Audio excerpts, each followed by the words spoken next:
നിശ്ചയിച്ചാൽ നമ്മൾ ബംഗ്ലാദേശികളെ കുറിച്ച് മാത്രമാണ് ചർച്ച ചെയ്തത്. രോഹിംഗ്യൻ മുസ്ലിംസും ഉണ്ടെന്നാണ് പറയുന്നത്, അവരുടെ സാന്നിധ്യം ഉണ്ടെന്നാണ് പറയുന്നത്. ഞാനിന്ന് IBയിലുള്ള ഒരു ഉദ്യോഗസ്ഥനുമായിട്ട് സംസാരിച്ചു. അവർക്കും റിപ്പോർട്ടുകളുണ്ട്, അവർ കൃത്യമായിട്ട് കേന്ദ്രത്തെ അറിയിക്കുന്നുണ്ട്. ആ ഒരു ഭീഷണി കൂടി ഉണ്ട് കേട്ടോ, അതും അവഗണിക്കാൻ പറ്റില്ല. രോഹിംഗ്യനെ സപ്പോർട്ട് ചെയ്യാൻ അവിടെ മുസ്ലിം ലീഗ് ഉണ്ടല്ലോ.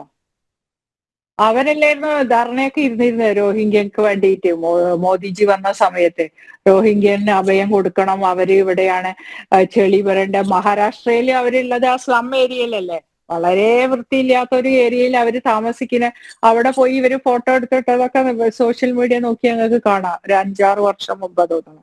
അപ്പൊ ഇവരെ സംരക്ഷിക്കാൻ ഇവിടെ ഒരു രാഷ്ട്രീയ പാർട്ടി തന്നെ ഉണ്ട് കേരളത്തില്. രോഹിംഗ്യ എന്ന് പറഞ്ഞാൽ മുസ്ലിങ്ങളാ, അപ്പൊ മുസ്ലിങ്ങളെ സംരക്ഷിക്കല് നമ്മളെ കാര്യമാണ്, അത് നമ്മൾ വിട്ടുകളിയില്ല.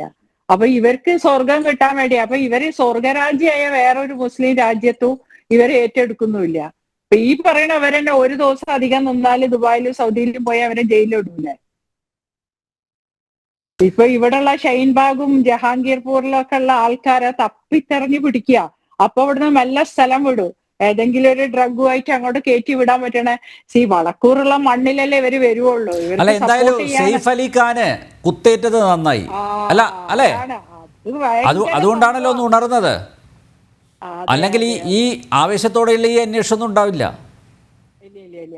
അതുകൊണ്ടാണ് ഇപ്പൊ മഹാരാഷ്ട്രയിലും കുറച്ച് അവർക്കൊക്കെ മനസ്സിലാവണം, അത്രയും സെക്യൂരിറ്റി ഉള്ള ഒരു വീട്ടില് കേറി ഒരു ബംഗ്ലാദേശി കേറി എന്ന് പറയുമ്പോ ഒന്ന് ആലോചിച്ച് നോക്കിയേ, ബാക്കിയുള്ളവന് എന്ത് സേഫ്റ്റിയാ ഉള്ളത്? ഉറങ്ങാൻ പറ്റുമോ? കേരളത്തിലൊക്കെ ഇപ്പൊ എന്താ ഉള്ളത്?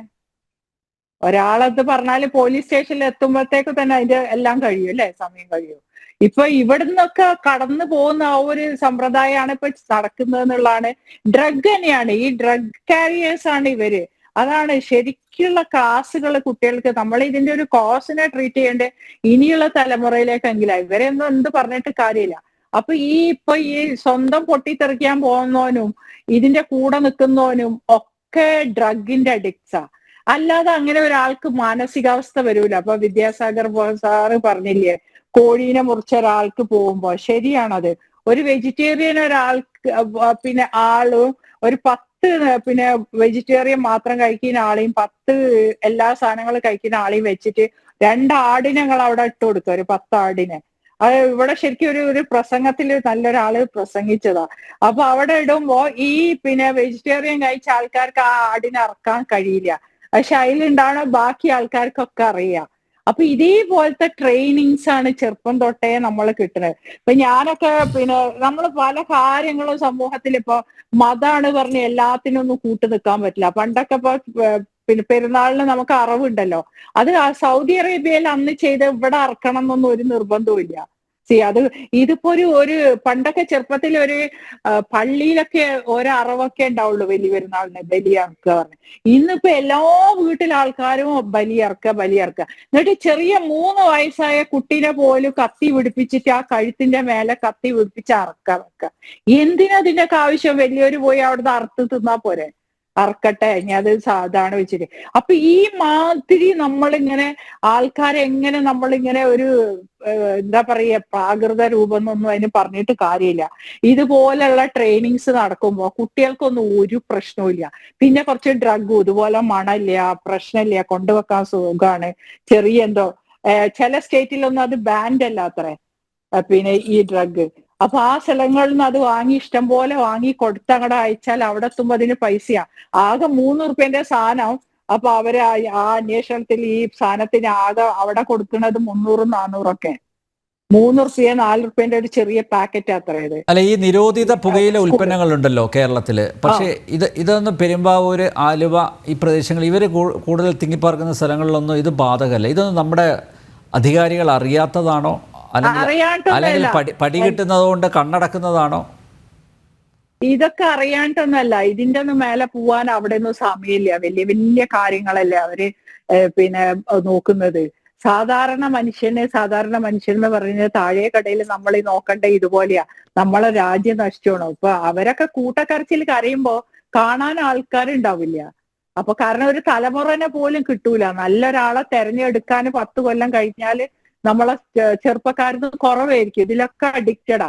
അപ്പൊ ഈ പോലുള്ള സമ്പ്രദായങ്ങൾ നടപ്പാക്കുക, റോഹിംഗ്യൻ എന്ന് പറയുമ്പോൾ ഓലൊക്കെ ഇതേപോലെ ശീലിച്ചോല. അതുകൊണ്ടാണ് ഇവർക്ക് ഇത്ര സപ്പോർട്ട് പറയുന്നത്. അപ്പൊ ഈ സപ്പോർട്ട് പറയുന്ന ആൾക്കാർക്ക് എന്തെങ്കിലും ഒന്ന് വേറെ അവര് വേറെ രാജ്യത്ത് പോയി താമസിക്കട്ടെ, അത് താമസിക്കാൻ അവർക്ക് പറ്റൂലല്ലോ.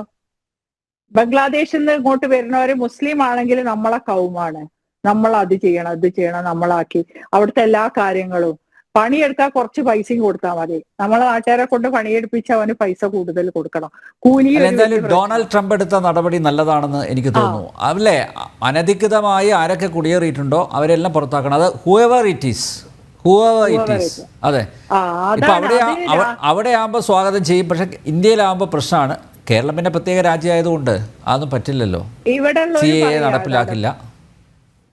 പ്രത്യേക രാജ്യം തന്നെ. ഇവിടെയുള്ള ആൾക്കാരെ വിചാരം അത് രാജ്യമായിട്ടോ. ഒരിക്കലും ഞാൻ ഭയങ്കര ചിരിച്ചു. ഒരു കുട്ടി ഇങ്ങനെ കേരളത്തിൽ വരണം എന്നൊക്കെ ഇവിടെ ഉള്ള ഒരു പയ്യൻ, അല്ല 10-26 വയസ്സാണ്. അപ്പൊ എനിക്ക് പാസ്പോർട്ട് ഇല്ല അങ്ങോട്ട് വരാൻ വേണ്ടിയിട്ട്, എനിക്ക് പാസ്പോർട്ട് കിട്ടിയില്ല. അപ്പൊ അവന്റെ വിചാരം അതൊരു രാജ്യമാണെന്നാ കേരളം. അങ്ങനെ 1-2 ആൾക്കാർ പറയുന്നുണ്ട് അതൊരു രാജ്യം തന്നെയാ വേറെ.